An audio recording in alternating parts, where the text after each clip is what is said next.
Eternals is looking like a major departure from the MCU formula, but before its official release, let's take a look at how we got here with some behind-the-scenes secrets.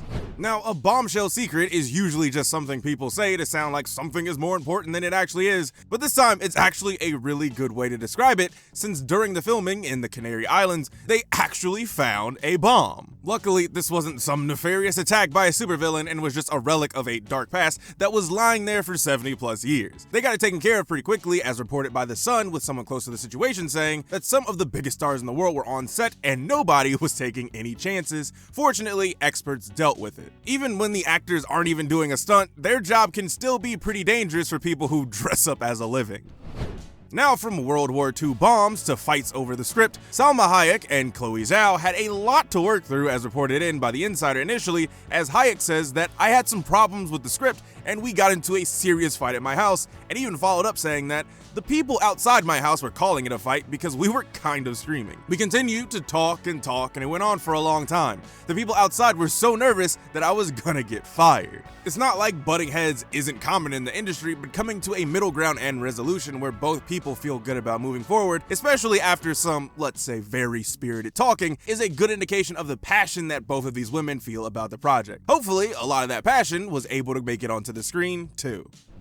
One of the other huge stars in the movie actually wasn't supposed to be in it for long. Angelina Jolie was initially just supposed to be a cameo. Her character, Thena, was going to serve as more of a behind-the-curtain type of character, but as production went on, her role kept getting bigger and bigger.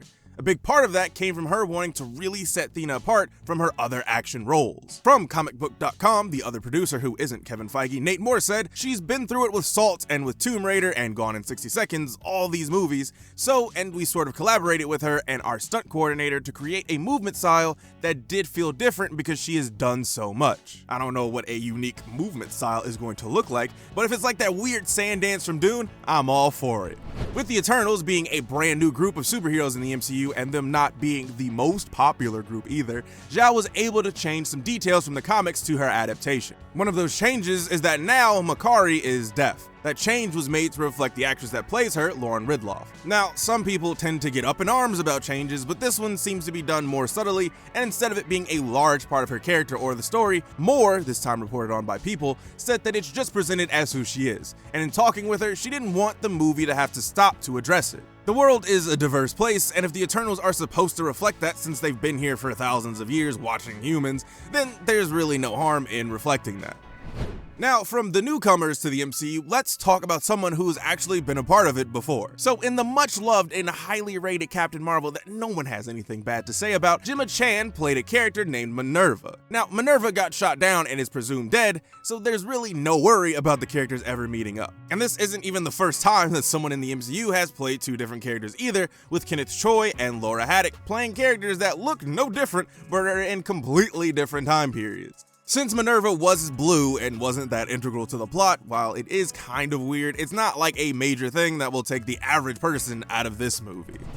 One of Eternal's more interesting characters, the ebony blade wielding, at least I hope he'll have it in the movie. Come on! The Black Knight, played by Kit Harington, could have potentially already been in the MCU, or even DC, or Fox, or an independent comic universe. Unfortunately, he won't spill on who he was first approached to play as, but we do know that this initial pitch had to happen during his tenure on Game of Thrones though, because in an interview with Total Film he said, "You know, the comic book and superhero world has called once before, and I didn't take the role and the part and the time to do it." There's speculation that it could have been the 2015 Fantastic Four that everyone wants to forget about since that would have been filming around the same time, but since there's nothing official or concrete, we can't really be sure.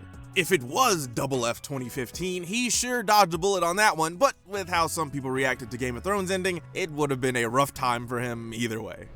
And speaking of Game of Thrones, there's going to be a mini reunion on screen between Richard Madden and Kit Harington. Now, I have successfully spent the last several years not having to pay attention to Game of Thrones or know who any of the characters are, and I will continue to do so because they can't make me. For Eternals at least, we know that their characters are going to end up in a love triangle with Chan Cersei, so whether or not that'll be awkward or not is up to you Game of Thrones fans. Luckily, it seems like they had a good reunion since Madden said in an interview with ScreenRant. Hey, that's us. I think we kinda forgot. Me and Kit have been friends for so long, and Gemma-chan too. We've gone out and had dinner as well while we were shooting, so suddenly the three of us were kind of standing on the street chatting, and it's like, oh god, we're at work.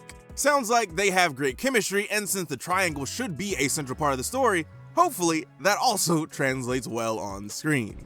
Let's talk about what will most likely make this one of the most divisive movies in the MCU. The fact that it won't feel much like an MCU movie. Love it or hate it, even with there being multiple different directors, there's a certain formula that most MCU movies follow, and Zhao is upending that with Eternals. One of the ways she's doing that is with having longer shots in the movie, and while having longer shots in the movie doesn't really seem like it'll change much, from an interview with Fandango, Zhao talks about her process and says that shots are longer, we use wide-angle lenses and deep focus. It's about giving the audience the space and the time to be able to explore what's within the frame, and therefore come to their own conclusion of the relationship between the characters and the space they're in.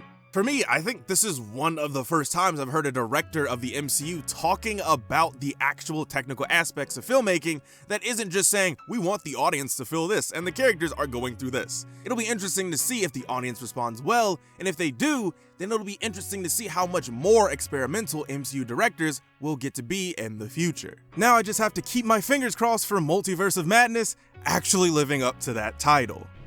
When it comes to acting, you have to be ready to do things that you probably aren't comfortable doing, and Kumail Nanjiani had run into that during this movie's filming. Now, it wasn't what you would usually expect. It wasn't learning fight choreography or even having a steamy scene with a cast member. For Nanjiani, it was the Bollywood scene. During a press conference for the movie, he said, "So for me, I was like, yeah, this doesn't feel like something I would do, but if Chloe thinks I can do it, let's do it." And my favorite quote from the press conference, "By far the hardest thing was the dancing. I kind of put Chloe on the spot. I can't swear, so put in a swear word here. Chloe lied to me." Thankfully, he was able to get over it, and hopefully that scene becomes a fan favorite, just so it won't feel like he had to learn how to dance for nothing.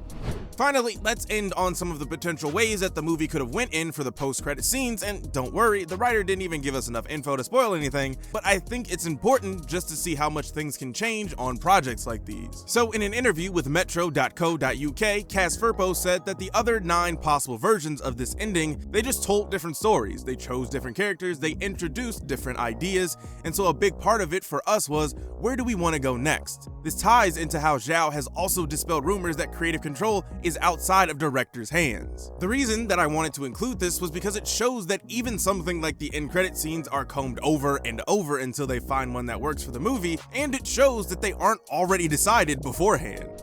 So I'm actually pretty excited for Eternals. The early reviews, even without the review bombing, isn't the best, but a Marvel movie that doesn't feel like a Marvel movie might be something that we all need, even if we didn't know that that's what we needed.